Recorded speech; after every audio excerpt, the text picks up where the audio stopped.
Escucha, pueblo mío, mi ley. Inclinad vuestro oído a las palabras de mi boca. Abriré mi boca en proverbios, hablaré cosas escondidas desde tiempos antiguos, las cuales hemos oído y entendido, que nuestros padres nos las contaron.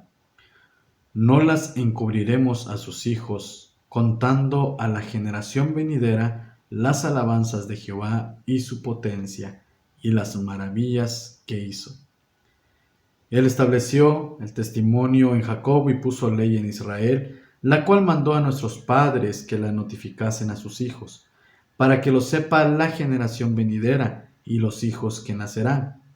Y los que se levantarán lo cuenten a sus hijos, a fin de que pongan en Dios su confianza y no se olviden de las obras de Dios, que guardan sus mandamientos y no sean como sus padres, generación contumaz y rebelde, generación que no dispuso su corazón ni fue fiel para con Dios su espíritu.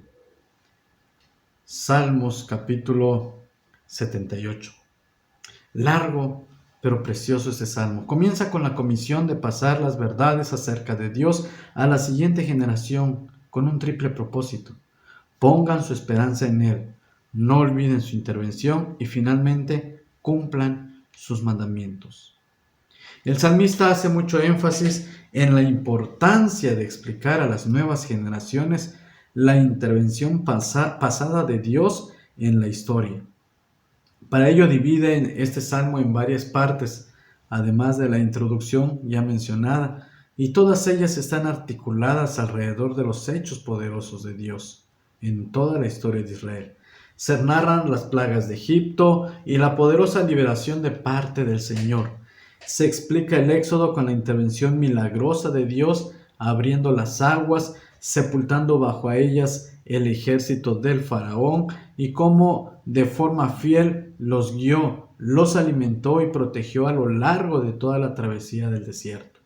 La conquista y la posesión de la tierra es también narrada, el caótico periodo de los jueces y finalmente la proclamación de David y su dinastía como los poderosos del pueblo. Junto a las maravillas del Señor, también se narra la infidelidad del pueblo, su idolatría, su incapacidad enfermiza para confiar en Dios. La enseñanza para mí ha sido muy clara. Volver a recordar, aunque siempre lo hemos tenido presente, el mandato bíblico de contar a los hijos la fidelidad de Dios para que puedan poner en Él su esperanza.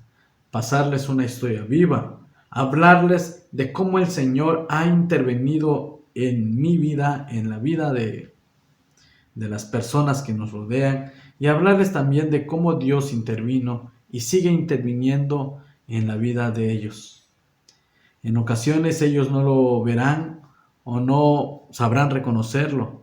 Ser el modelo de Cristo en el hogar es irrefutable, al grado que nadie puede contradecirlo, porque es evidente, se nota, se expresa y marca una diferencia en la forma en cómo vivimos, cómo manejamos los problemas, las crisis, cómo enfrentamos los retos y lo más importante, los tratamos a ellos llenos de gracia y de verdad.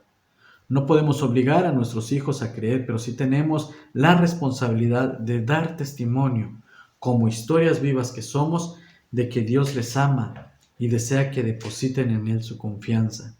El mundo de hoy está tan carente de fe.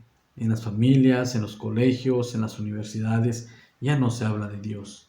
La oración muchas veces en la familia se ha perdido y ya no se dan las enseñanzas cristianas. La generación que se está levantando son hombres y mujeres sin fe, sin conocimiento de Dios. La responsabilidad empieza en el hogar. Como padres, somos los encargados de transmitir la fe a nuestros hijos y conducirlos hacia Dios, de enseñarles los principios cristianos. Esos serán su base, una base sólida para enfrentarse a la vida. Sabemos que la fe es personal, porque cada persona es quien tiene la responsabilidad de creer en Dios, pero la fe no es privada. Es algo que se debe publicar, compartir y reflejarse a través de todo lo que hacemos.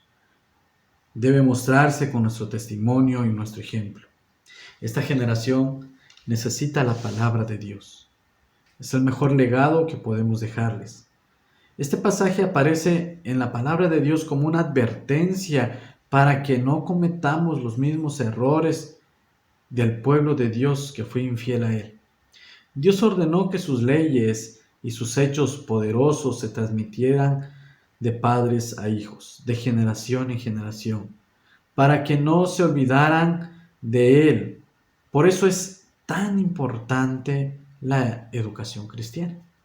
Es ayudar a esta generación a obedecer y a depositar su esperanza en Dios.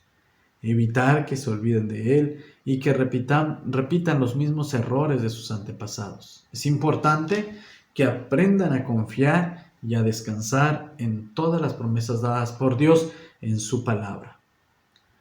¿Cuánto estamos haciendo para transmitir a la próxima generación la fe en Dios?